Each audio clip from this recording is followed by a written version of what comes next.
नमस्कार दोस्तों। India UK को बीट करते हुए आज हम पूरी दुनिया में पांचवी लार्जेस्ट इकोनॉमी बन चुके हैं। और आप खुद सोचना, कभी ब्रिटेन ने या यूके ने हमारे ऊपर राज किया था, आज उनकी इकोनॉमी को बीट करते हुए आज उनसे आगे निकल गए हैं। और कम से कम 2014 के अंदर जो इंडिया की पोजीशन थी वो 10वें नंबर पे थी, आज हम 5वें नंबर पे पहुंच गए हैं।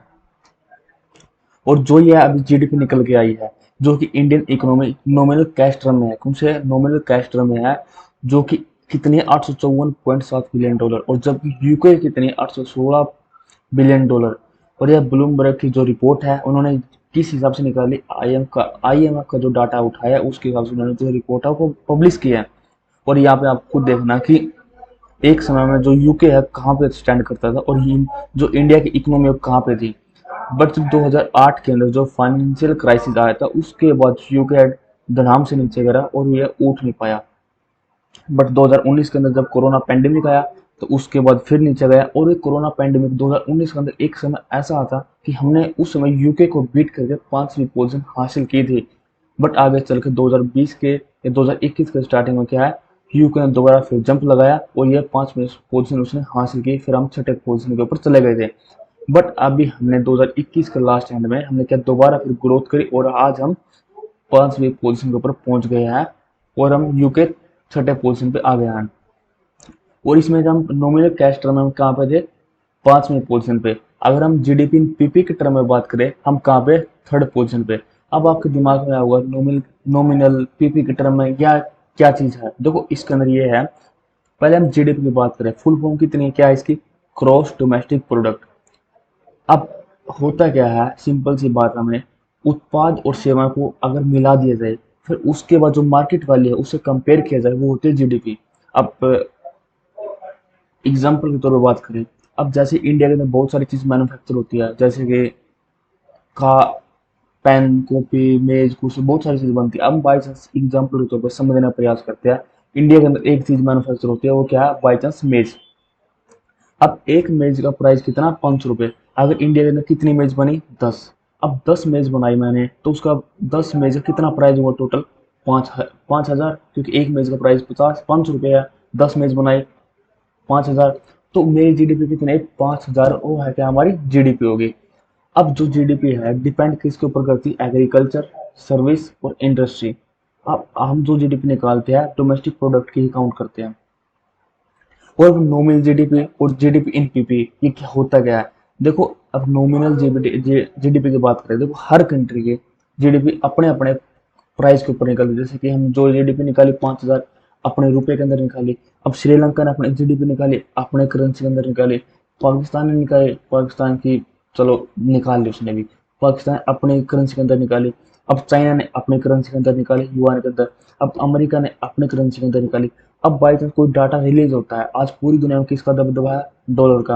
अगर हम किससे कंपेयर करते हैं, डॉलर से मुकाबले कंपेयर करते हैं। अब हमारी कितनी जीडीपी, 5,000, तुम क्या डॉलर के मुकाबले कंपेयर करेंगे, तो $1 इज इक्वल टू कितने, 80 रुपये है। अब 80 रुपये से हम डिवाइड करेंगे तो उसके बाद हमारी क्या जीडीपी निकल के आएगी। और इसी हिसाब से हमारी जो जीडीपी है, नॉमिनल जीडीपी कहाँ पर स्टैंड करे, 5वीं पोजीशन के ऊपर हमने स्टैंड किया। अब जीडीपी इन पीपी, जिसकी फुल फॉर्म है परचेजिंग पावर प्रोडक्टिव, जो कि डिपेंड करता है cost of living, national income पे। जो जीडीपी नॉमिनल है ये कॉस्ट ऑफ लिविंग के ऊपर डिपेंड नहीं करता, इसलिए हम इसको निकालते हैं। बट इसका ड्रॉबैक ये है, इसको निकालना बहुत ज़्यादा डिफिकल्ट है। अब जीडीपी इनपीपी, जो कि परचेजिंग से आप बताते, इससे समझ जाओगे, परचेजिंग से परचेज करना। अब जैसे एग्जांपल के तौर पर बात करें, अब बाई चांस मैं अमेरिका चला गया, अमेरिका जाके मैंने सोचा चल कुछ खाने का मन करता है, तो मैंने पिज्जा मंगवा लिया। अब वो पिज्जा, एक पिज्जा कितने का रेट का है, 80 रुपये का बाई चांस पिज्जा है। तो मैं अमेरिका गया, तो मैंने पिज्जा खाया, तो वहां पर उसने पिज्जा दिया। मैंने पिज्जा खाने के बाद उसने कहा, सर जो ये पिज्जा है ये $5 का है।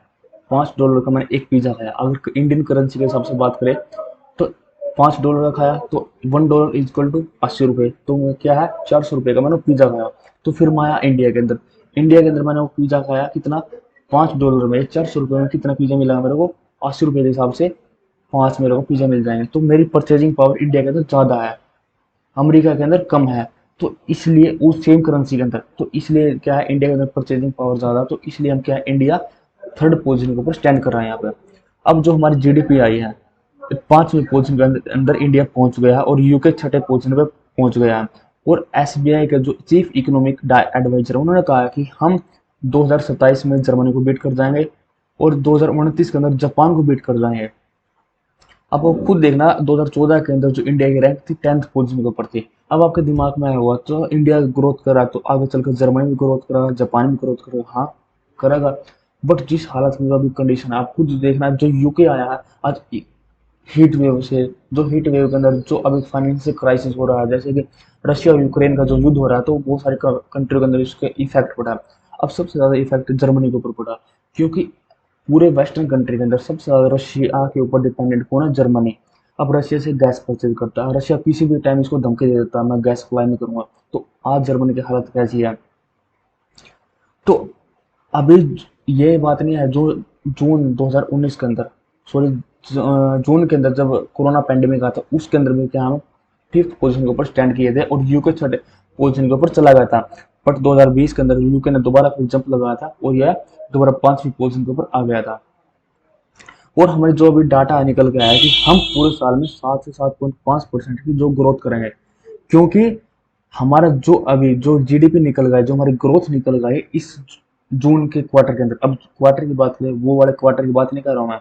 अब एक साल के अंदर 4 क्वार्टर लेके चलते हैं हम, उसके हिसाब से जो रैंक निकल जाती है, जो ग्रोथ निकल जाती है, हमें इस क्वार्टर के अंदर, पहले क्वार्टर के अंदर कितनी ग्रोथ थी। जैसे जनवरी फरवरी मार्च ये एक क्वार्टर, फिर उसके बाद मार्च अप्रैल मई जून ये एक क्वार्टर। हर साल के अंदर 4 क्वार्टर होते हैं और हमारा जो सेकंड इस क्वार्टर जून क्वार्टर के अंदर हमारी जो ग्रोथ निकल गई है 13.5%। बट ये इतना ज़्यादा वो लाजवाब नहीं थी, क्योंकि जो पहले बताई जा रही थी कम से कम, जैसे आईएमएफ ने, आरबीआई ने, एसबीआई ने, मतलब अपने अपने जो रिपोर्ट जारी करी थी उन्होंने कहा था कि इंडिया के जो इस क्वार्टर के अंदर जो ग्रोथ निकल गया है 16.2%। बट वो निकल के नहीं आई, आई कितनी? 13.5%। इसलिए मतलब कहा जा रहा है कि जो पहले आस लगाई गई थी कि इंडिया 7 से 7.5% ग्रोथ करेगा, बट अभी कहा 7.4% इंडिया वो ग्रोथ करेगा इन्फ्लेशन के अंदर अकॉर्डिंग। अब देखो, अब खुद ये भी सोचना कि अगर पॉपुलेशन साइज की बात करें, इंडिया की पॉपुलेशन कितना है? $1.4 बिलियन। अब यूके की पॉपुलेशन कितना है? $68.5 बिलियन। इंडिया की पॉपुलेशन 20 गुना ज्यादा है यूके की पॉपुलेशन से। अब जीडीपी की बात करें, यूके हमारे जीडीपी से कितना आ गया हमसे। अब यहाँ आप खुद देखना, इंडिया यूके का जो जीडीपी पर कैपिटा कितना ऊपर है और इंडिया कहाँ पर स्टैंड कर रहा है। अब 2008 के अंदर जो फाइनेंशियल क्राइसिस आया था इसके अंदर डाउन हुआ था, फिर उसके बाद फिर उसने ऊपर किया, बट फिर कोरोना पैंडेमिक आया, फिर ये डाउन गया। तो इंडिया क्या धीरे धीरे ऊपर की तरफ जा रहा है। बट हमें क्या है, अगर हमने आगे की तरफ बढ़ना, मतलब जो कि मोदी जी के द्वारा कहा गया था कि 2048 तक में हम क्या डेवलप कंट्री बन जाएंगे, और क्या है 2049 तक हम क्या यूएस को बीट करके नंबर 1 जो है पहुंच जाएंगे अर्थव्यवस्था में। तो अगर वो चीज़ मैनेज करनी है, आगे की तरफ बढ़ना है, तो क्या हमें सबसे ज़्यादा जॉब्स क्रिएट करनी पड़ेगी, इन मैन्युफैक्चर सेक्टर के अंदर जॉब क्रिएट करनी पड़ेगी। इसलिए हम आगे जाकर मैनेज कर पाएंगे, आगे डेवलप कंट्री बन पाएंगे। अगर ह्यूमन डेवलपमेंट इंडेक्स की बात करें, अगर देखो किसी कंट्री की जीडीपी बढ़ रही है, जो ग्रोथ है वो बढ़ रही है, तो क्या है डेफिनेटली जो ह्यूमन डेवलपमेंट इंडेक्स है, जैसे कि health, education sector, standard of living, ये भी बढ़ने चाहिए और ये भी बढ़ेंगे। तो अभी इसलिए हमने क्या है, आगे आगे बढ़ना है, तो हर चीज़ों के ऊपर ध्यान देने की आवश्यकता है।